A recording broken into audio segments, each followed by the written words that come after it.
Saludamos a esta hora al señor expresidente de la República, el doctor Iván Duque Márquez. Señor expresidente, gracias por darnos unos minutos. ¿Qué tal? Muy buenos días.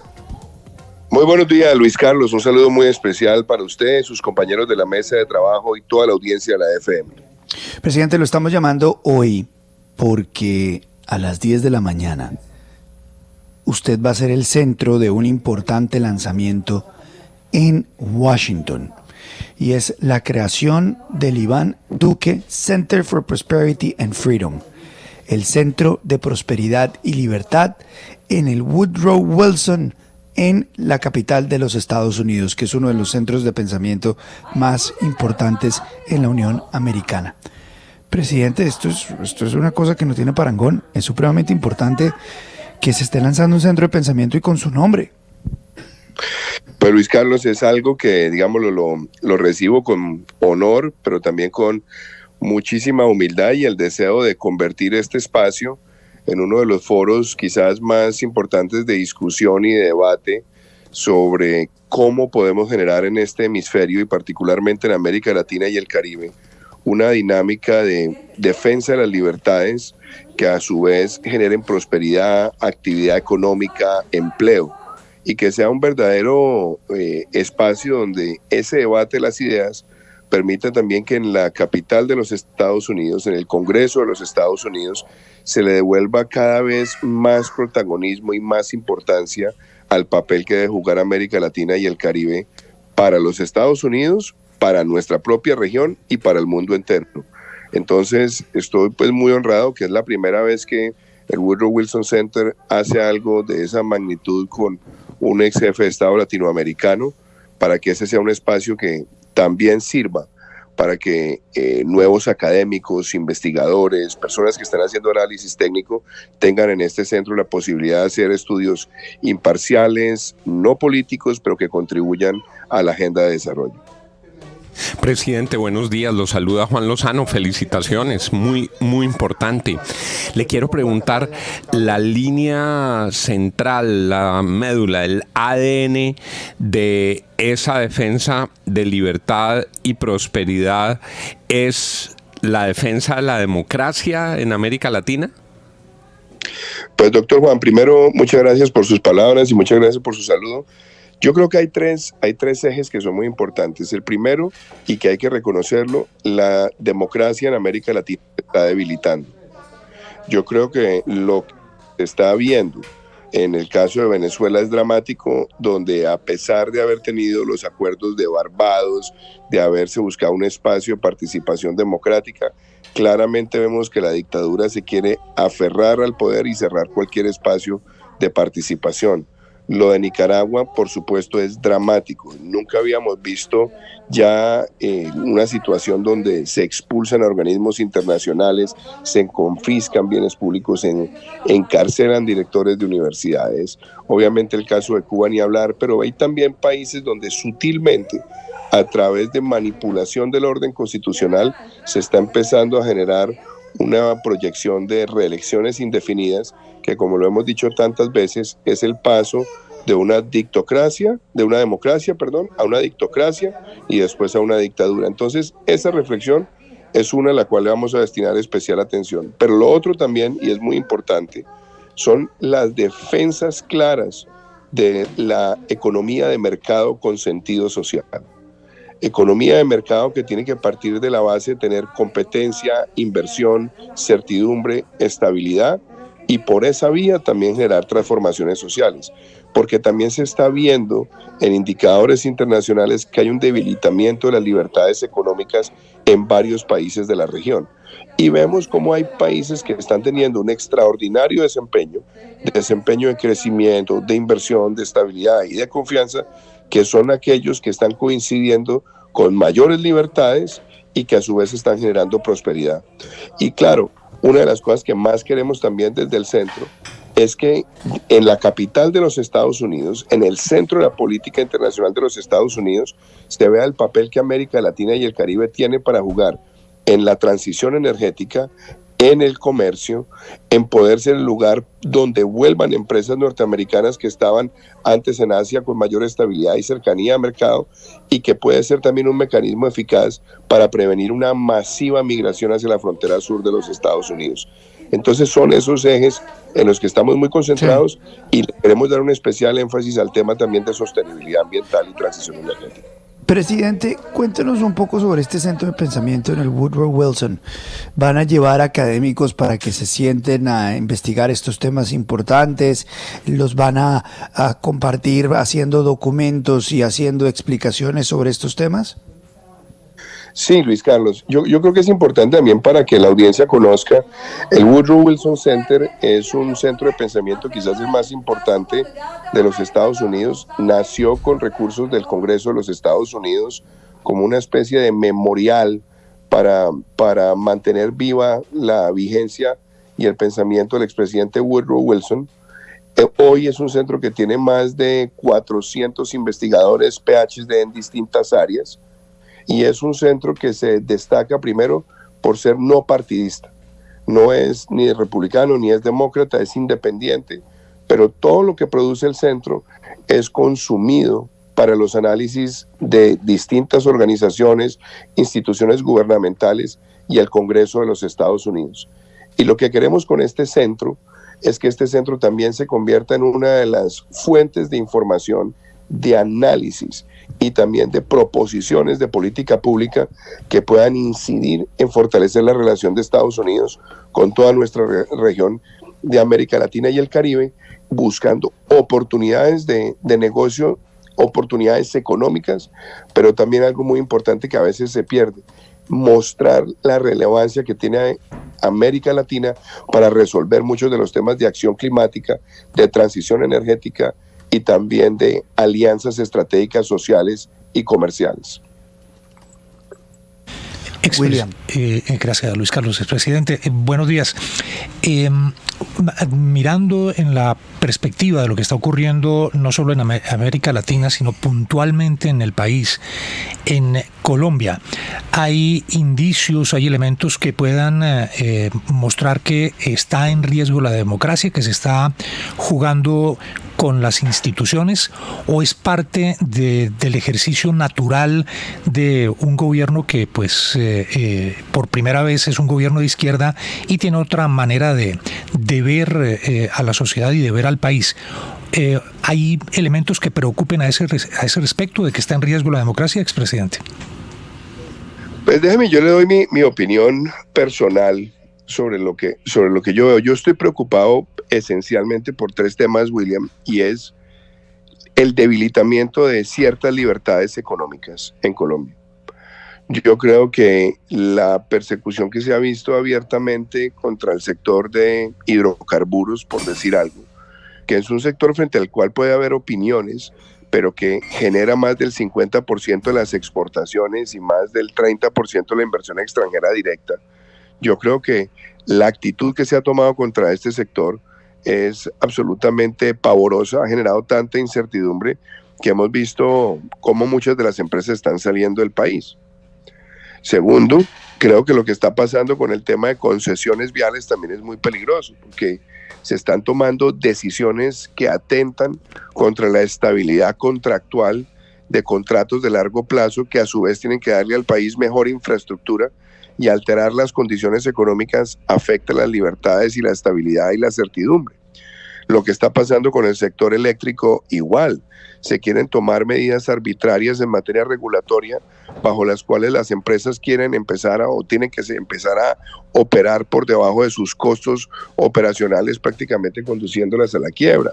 O lo que se quiere hacer de introducir una reforma a la salud a las malas, tratando de afectar los flujos de recursos de pago para los operadores del sector. Y eso no es una especulación. Hace pocos días veíamos que el índice global de libertades económicas muestra esa afectación que se está produciendo en nuestro país. Entonces creo que ahí hay afectación de libertades económicas que se pueden traducir en afectación de la democracia. Y yo creo también que las presiones al Congreso, las presiones a los sistemas de cortes y demás, pues también están empezando a generar alertas.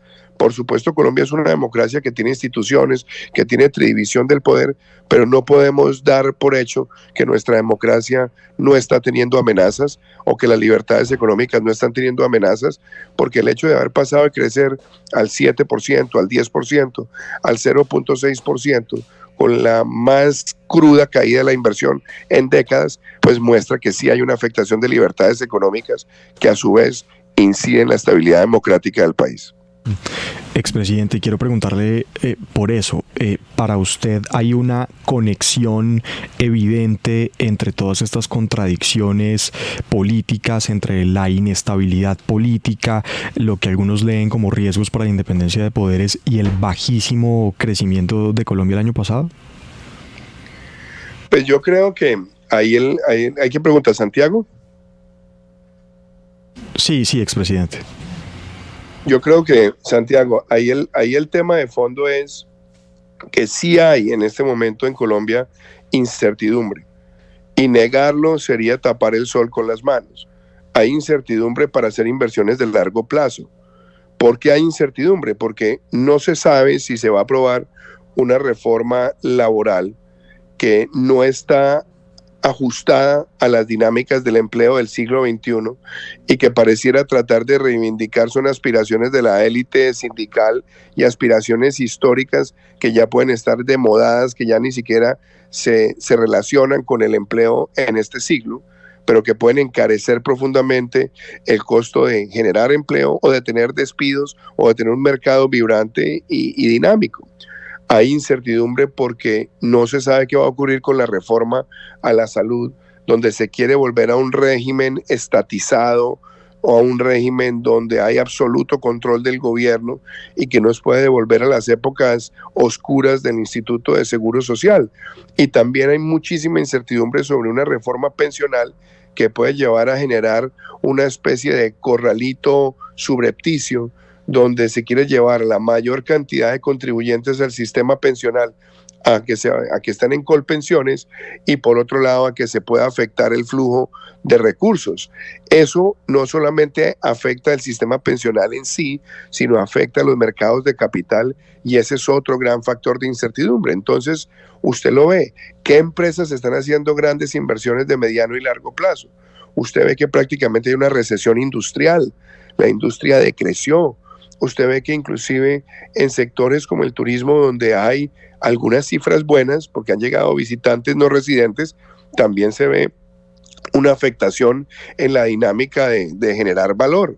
Y usted ve, por ejemplo, cómo cae el sector de vivienda, el sector de exportaciones. Entonces, todo eso es incertidumbre, y a mi modo de ver, eso puede terminar generando problemas de debilitamiento democrático. Expresidente Duque, muy buenos días. Sí, hay una preocupación, por supuesto, la sentimos todos los colombianos frente al país que va a quedar en el 2026, pero también hay una preocupación si habrá elecciones en el 2026 o si habrá un intento de buscar una reelección, como ha quedado un poquito insinuado en los últimos días. ¿Usted honestamente cree que en el 2026 tendremos unas elecciones libres y que el presidente Petro no buscará una reelección? Pues Darcy, yo creo que esa es una pregunta que muchas personas se hacen. Yo creo que usted va a cualquier reunión privada y esa es la conversación que ocupa la mayor cantidad del tiempo. Hoy en Colombia no hay reelección, y para restablecerla tendría que darse o una asamblea constituyente o darse un referendo donde la opinión mayoritaria, con una mayoría inclusive mucho más exigente que otros referendos, dijera que hay que restablecerlo. Yo creo que esa es una salvaguarda para que no se manipule en este momento la Constitución. Dicho eso, sí tengo de pronto la duda o la preocupación de que se trate después de utilizar o el proceso de paz con el ELN o el concepto de la paz total para por la puerta de atrás abrirle espacio a esas aspiraciones de quedarse indefinidamente en el poder. Porque esto no es solamente en Colombia. Hemos visto cómo en otros países de América Latina por esa vía empiezan a cocinar ese camino. Usted vio las reelecciones indefinidas en Bolivia, Usted vio lo que pasó en Ecuador con Rafael Correa, usted vio el camino a través del cual Daniel Ortega empezó en democracia, dictocracia y hoy va en dictadura. Usted ve cómo en otros países se pasan por la faja lo que dice la Constitución y buscan después con mayorías en las cortes de ajustar interpretaciones. Entonces yo creo que esos son riesgos reales en la región, que por supuesto es una pregunta válida en el caso de Colombia, pero que esperamos por la madurez institucional que tenemos, por el sistema de cortes, por el sistema de Congreso, donde cualquier intento de asamblea constituyente o de referendo deba pasar por el Congreso, que eso se evite. Pero yo sí creo que hay que buscar claramente que el gobierno le diga al pueblo colombiano, sin ambajes, que va a respetar el periodo constitucional de 4 años y que tendremos elecciones en el año 2026. Dejar esa nube creciente le está haciendo daño a la estabilidad de la inversión en nuestro país, a la certidumbre de nuestro país, y también empieza a generar temores de los sectores de oposición democrática. Muy preocupante lo que usted advierte, expresidente. A propósito del tema de la institucionalidad, ¿qué opinión le merece lo que está ocurriendo alrededor de la elección de fiscal general de la Nación? Pues es que yo le puedo hablar, William, de mi experiencia. A mí me tocó trabajar con 3 fiscales. Yo trabajé primero con el doctor Néstor Humberto Martínez, que había sido ternado por mi antecesor. Y trabajé con él más de 1 año y trabajamos intensamente. Trabajamos en la lucha contra el narcotráfico, contra la criminalidad. Teníamos una gran colaboración armónica entre poderes defendiendo la Constitución y la ley.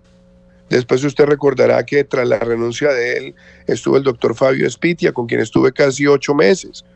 Y no era una persona ni conocida mía, ni cercana a mí, pero trabajamos bajo los mismos lineamientos. Y después se ternó al doctor Francisco Barbosa, también con la doctora Clara María González y el doctor Camilo Gómez. Él fue elegido por unanimidad prácticamente en la Corte y trabajamos casi 1 año y medio. Entonces uno tiene que entender que la Corte se toma sus tiempos, que esos son tiempos de las cortes, que ellos tienen que agotar esos tiempos y que eso es lo que tiene que darle garantía a las instituciones para operar, sin presiones, sin buscar tergiversar mensajes, sin tratar de ponerlos contra la espada y la pared. Respetar esos tiempos de las cortes es respetar la independencia de poderes, y en Colombia hay fiscalía para seguir trabajando en el día a día sin que eso se convierta en un mecanismo ni de presión ni amedrentamiento del sistema de cortes en Colombia.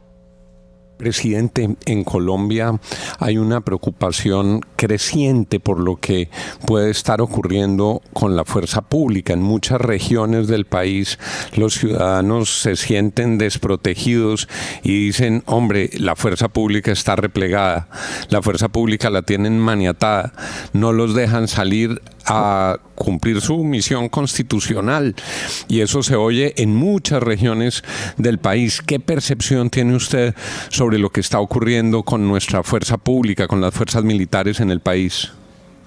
Pues mire, hay algo que es triste, doctor Juan, que me lo decía el otro día uno de los jóvenes que participa en las actividades de la Fundación I+D.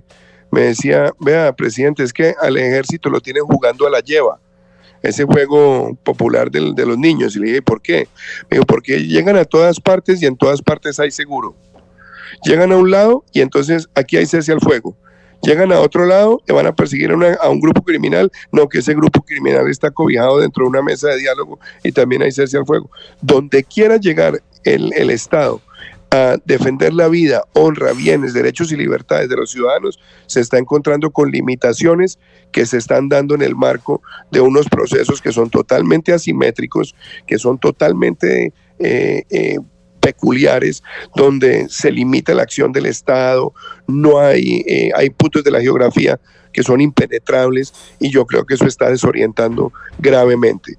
Y me preocupa también, doctor Juan, que yo no sé si es un tema que tiene que ver con mantenimiento, con gestión, pero ya van muchos accidentes de capacidades helicoportadas en nuestro país en los últimos meses. Y eso en algo tiene que estar asociado con qué está ocurriendo con el mantenimiento del equipo militar, con las horas en las que están empleando esos equipos, porque desafortunadamente estamos hablando de helicópteros que tienen demasiada capacidad y que estamos viendo ese debilitamiento. Y vemos por otro lado en el territorio, en las zonas más complejas, la coca crece, la limitación ofensiva existe y también hay hoy una actitud frente a temas como azonadas, donde se amenaza la vida de la fuerza pública, donde antes, por lo menos cuando se presentaban, si bien el ejército no confrontaba, llegaba rápidamente la fiscalía o la policía para judicializar a quienes generaron esa amenaza en violación flagrante de la ley. Señor expresidente, lo saluda Fernando Quijano. Trato de hacerle dos preguntas que son parientes y a las cuales a algún punto usted se ha referido en esta entrevista. La primera tiene que ver con la caída de impuestos y si esto se debe a esa recesión elocuente que está viviendo el sector privado. Recesión que se esconde si uno mira el aporte del Estado y particularmente lo que hace Ecopetrol y los dividendos que le entrega a las arcas nacionales. ¿Le preocupa un tema la caída del recaudo de impuestos y dos, lo que está pasando en Ecopetrol? Fernando, gracias por la pregunta. Con usted hablamos muchas veces a lo largo de mi carrera política de medidas económicas y usted recordará que empezando mi gobierno le dije yo a usted en una de las sesiones de la República donde usted lo invitaba a uno con todo el equipo editorial, le decía que había que bajarle la carga tributaria a las empresas para generar más crecimiento, más inversión y más empleo, que usted me decía que había muchas dudas, pero probó que funcionó. En el año 2019 duplicamos el crecimiento, claro, pasamos por la pandemia, pero salimos rápido de ella con un crecimiento del 17 y después del 8. La última reforma tributaria le puso muchísimo más carga a las empresas y eso se ha traducido con los factores de incertidumbre en menos inversión, menos contratación y eso está repercutiendo también en la desaceleración pasmosa de la economía. Pero déjeme, le doy otro elemento. Ahora es que va a entrar en vigencia la nueva reforma tributaria en lo que tiene que ver con personas naturales. Y usted se va a dar cuenta lo que va a hacer el aumento de las retenciones, la reducción de las exclusiones o de rentas exentas, y todo esto va a golpear a una clase media y usted se va a dar cuenta que eso se va a traducir en una merma del consumo también. Entonces, yo creo que se cometieron errores graves en esa reforma. El más importante, haberle quitado capacidad de inversión a las empresas y por otro lado, el haber gravado a la clase media con mayores retenciones y haberle limitado las rentas exentas que va a golpear el consumo. Entonces, creo que ahí vamos a tener un problema serio. Y por otro lado, cuando usted ve el tema del sector de hidrocarburos, toda la persecución al sector, que no va a haber exploración, pues ¿qué pasa? Si usted le dice al sector que no va a haber exploración, el sector se mueve a donde está el sector moviéndose. Caso Guyana, caso Surinam, otros casos en Centroamérica, caso Brasil, porque es que en este momento hay muchos lugares para donde irse y se está espantando a un sector que gústele o no le guste al gobierno, genera más del 50% de las exportaciones, más del 30% de la inversión y más del 20% del recaudo tributario en el país. Presidente, los saluda Juan Carlos Iragorri desde Madrid. Estamos a pocos meses de las elecciones en Estados Unidos, que son el 5 de noviembre. Usted está en Washington, usted conoce Washington bastante bien, es de los colombianos que mejor conocen esa ciudad y además usted cuando era presidente tuvo como colega a Donald Trump en la Casa Blanca. La pregunta es, ¿cómo cree usted que cambiarían las relaciones de Estados Unidos y Colombia si vuelve a ganar Trump? ¿Cómo vería la Casa Blanca la paz total del presidente Petro? ¿Cómo vería, por ejemplo, la política frente al narcotráfico del presidente Petro, incluso la política frente a Venezuela? No, yo no puedo ponerme, Juan Carlos, ni a ser intérprete, ni a hacer cábalas, ni a hacer proyecciones de cómo sería o no sería. Yo creo que lo más valioso que Colombia ha tenido, y lo ha tenido durante mucho tiempo, es que Colombia ha mantenido una agenda bipartidista y bicameral. Yo trabajé con el presidente Trump y trabajé con el presidente Biden. El presidente Trump nos apoyó con la crisis migratoria venezolana, nos apoyó en seguridad, nos apoyó en la primera etapa de la pandemia. El presidente Biden nos dio el más alto estatus de alianza, que fue aliado estratégico, no miembro de la OTAN, nos apoyó con una donación de más de 8 millones de vacunas, fuimos uno de los mayores receptores de donaciones de vacunas, trabajamos en la Agenda de Cambio Climático. Entonces creo que ese talante bipartidista y bicameral es el que importa, y yo creo que eso es lo que hay que mantener vivo. Independientemente del resultado de las elecciones en noviembre, yo creo que hay que mantener ese bipartidismo vivo, funcional, y que sea el eje de una relación que hasta ahora ha sido muy exitosa en el comercio, en seguridad, en cambio climático, en agenda social, en agenda migratoria. Yo creo que eso no se puede perder, y yo creo que eso es lo relevante. Expresidente Iván Duque, lo saludo desde Washington. Durante su gobierno, usted frenó la salida de Salvatore Mancuso desde Estados Unidos hacia Italia. En este gobierno lo nombran gestor de paz. ¿Usted qué siente hoy, expresidente? No, más de qué siento o qué no siento, yo lo que creo que es importante recalcar ahí es que yo siempre insistí en que una vez Salvatore Mancuso terminara de cumplir su pena en los Estados Unidos, fuera llevado a Colombia para que cumpliera las penas intramurales que tiene pendientes por crímenes de lesa humanidad. ¿Y por qué hago énfasis en eso? Porque él tiene pendiente procesos con Justicia y Paz. Siempre me opuse a que él entrara a la JEP, porque lo que buscaban sus abogados en ese momento era que él se beneficiara, número uno, de el no encarcelamiento, y dos, que se beneficiara también de la no extradición al entrar a colaborar. Es decir, se le abría una puerta para después volver a sus negocios ilícitos. A eso me opuse, y siempre defendí que tenía que regresar a responderle a las víctimas y a cumplir las penas intramurales por delitos de lesa humanidad. Ahora lo nombran gestor de paz. No sé eso qué signifique, que vaya a ser o que no vaya a ser, pero todo indica que lo va a conducir a tener la libertad y quizás eludir algunas de esas penas intramurales. Pero esa situación espero que la resuelva la justicia en Colombia, porque sería muy lamentable que una persona que cometió tantos crímenes y que ya se sometió a una justicia transicional como Justicia y Paz, donde hay penas intramurales, hoy las eluda simple y llanamente por ser llamado por la Justicia Especial para la Paz. Creo que eso sería un golpe muy grave a las condiciones que se establecieron para contar con los principios de verdad, justicia y reparación que tuvo Justicia y Paz en su momento, y que por supuesto generarán alerta de la Corte Penal Internacional. Expresidente, aprovechando este tiempo que nos ha concedido en la mañana de hoy, pues no podríamos desaprovechar la oportunidad para conocer su opinión, su mirada sobre lo que está ocurriendo de manera prematura con la carrera presidencial para el 2026. Ya comienzan a sonar algunos nombres en distintos sectores políticos. ¿Alguna opinión al respecto, doctor Duque? No, yo creo que estamos en una etapa todavía prematura, por no decir embrionaria, de la campaña presidencial, pero yo lo que creo, William, es que ojalá el país tenga un debate profundo, que sea un debate de ideas, que sea un debate de verdaderas confrontaciones argumentales e ideológicas, y no que sea una campaña que esté marcada por la manipulación, por las noticias falsas, por la desinformación.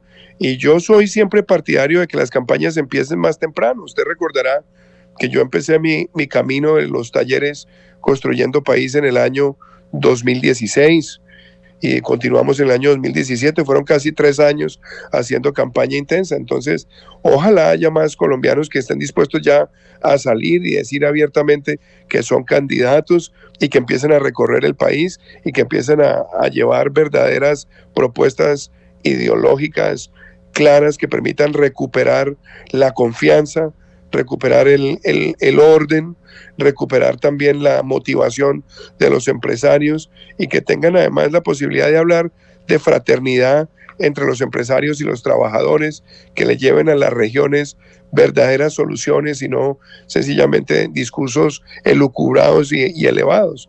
Ojalá eso empiece a darse desde ya. Y también creo que es muy importante desde ya que haya convergencias, que se dejen atrás los egos y que después de un proceso haya convergencias donde se puedan consolidar verdaderos bloques de defensa de las libertades económicas, de la democracia y con la mira también de construir un legado de largo plazo. 7 de la mañana, 6 minutos, expresidente Iván Duque, felicitaciones por la creación del Iván Duque Center for Prosperity and Freedom en el Woodrow Wilson en Washington. Gracias por darnos unos minutos esta mañana aquí en la FM de RCN. Es usted muy amable, muy gentil. Muchísimas gracias, Luis Carlos, ha sido un verdadero placer. De nuevo un saludo para todos sus compañeros de la mesa de trabajo y para toda la audiencia de la FM.